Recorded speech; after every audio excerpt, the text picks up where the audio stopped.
Deem forest ಅಂತಿದ್ಯಾ ಏನಂತ ಇದೆ? ಇದು ನಮ್ದು ಪಾರ್ಷಿಯಲ್ ಡೀಮ್ ಫಾರೆಸ್ಟ್ ಇದೆ. ನಾವು ಅದಕ್ಕೆ ಪರ್ಮಿಷನ್ ಕೊಟ್ಟಿದ್ವಿ. ನಿಮ್ದೇನು ಸೆಟ್ ಈ ಕಡೆ ಕಾಣಿಸ್ತಿದ್ದಿಲ್ಲ, ಡೀಮ್ಡ್ ಅಲ್ಲಿರೋದು ಈ ಕಡೆಗೆ ನಾವು ಪರ್ಮಿಷನ್ ಕೊಟ್ಟಿರೋದು. ನಿಮ್ಗೆ ಅವ್ರಿಗೆ ಬೇರೆ ಏನು ಕುದುರೆ ಸೆಟ್ಟು ಮತ್ತೆ ನೀವು ಏನು ಬೆಂಕಿ ಇದೆ ಏನು ಹೇಳ್ತಿರಲ್ಲ, ಅದು ಗೋಮಾಳ ಮತ್ತೆ ಪ್ರೈವೇಟ್ ಲ್ಯಾಂಡ್.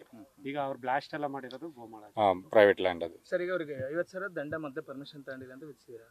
ಪರ್ಮಿಷನ್ ತಗೊಂಡಿಲ್ಲ ಅಂತಲ್ಲ, ಅದು ಮೊದಲು ಬೇರೆ ಯಾರೋ JCB ಯಾವ್ದೋ ತಗೊಂಡ್ಬಂದಿದ್ರು, ಅದು ಪ್ರಿಯರ್ ಟು ದಿ ಪರ್ಮಿಷನ್ ಅಪ್ಲೈ ಮಾಡೋದಕ್ಕಿಂತ ಮುಂಚೆ ನಾವು ಬೇರೆ ಕೇಸ್ ಮಾಡಿದ್ವಿ. ಸರ್ ಈಗ ಅನುಮತಿಗೆ ಸಂಬಂಧಪಟ್ಟಂಗೆ ಎಷ್ಟು ದಿನಕ್ಕೆ ಅನುಮತಿ ಕೊಡ್ತೀರಿ? ಅನುಮತಿಗೆ ಏನೆಲ್ಲ ಕಂಡೀಷನ್ಸ್ ಇರುತ್ತೆ ಮತ್ತೆ ಏನು ಮಾಡ್ಬೋದು ಏನು ಮಾಡಬಾರ್ದು ಸರ್ ಇಲ್ಲಿ? ನಾ ಹೇಳ್ತಾರೆ ನಮ್ದು ಡೀಮ್ ಫಾರೆಸ್ಟ್ ಸರ್ವೆ ಮಾತ್ರ ನಾವು ಚೆಕ್ ಮಾಡ್ತಾ ಇದೀವಿ. ಆಚೆ ಇದಕ್ಕೆ ಅವ್ರಿಗೆ ಶೂಟಿಂಗ್ ಕೊಟ್ಟಿದ್ವಿ, ನೀವೇ ನೋಡ್ತಿದ್ರೆ ಇದೆಲ್ಲ ಪ್ಲೈನ್ ಏರಿಯಾ ಇದೆ.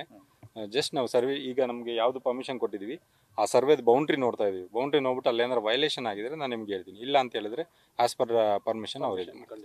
ಸರಿ, ಡೀಮ್ ಫಾರೆಸ್ಟ್ ಅಲ್ಲಿ ಪರ್ಮಿಷನ್ ಕೊಟ್ಟಿದ್ದೀರಿ? ಹೌದು. ಎಷ್ಟು ದಿನಗಳ ಕಾಲ? ಅದನ್ನ ನಾನು ಹೇಳ್ತೀನಿ, ನೀವು ಸಡನ್ ಆಗಿ ಈಗ ಹೇಳ್ಕೊಡ್ರೆ ನಾನು ಒಂದು ಪರ್ಮಿಷನ್ ನೋಡ್ಬಿಟ್ಟು ಯಾವತ್ತು ತಗೊಂಡು? 7th of January. ಸರ್ ಈಗ ಅಕ್ಕಪಕ್ಕದಲ್ಲಿ ಡೀಮ್ ಫಾರೆಸ್ಟ್ ಪಕ್ಕದಲ್ಲಿ ಬೇರೆ ರೀತಿ ಶಬ್ದ ಆ ಥರದ್ದು ಅದೇನು ತೊಂದರೆ ಆಗಲ್ಲ ಅಂತ ನಿಮ್ಮನ್ನ ಅಲ್ಲ, ನಾನು ಒಂದು ನಿಮಿಷ ನಾನು ಸರ್ವೇದು ನೋಡ್ಕೊಂಬಂದು ನಿಮಗೆ ರಿಪ್ಲೈ ಮಾಡ್ತೀನಿ ಅಂತ ಹೇಳಿ. ಒಂದೆರಡು ನಿಮಿಷ.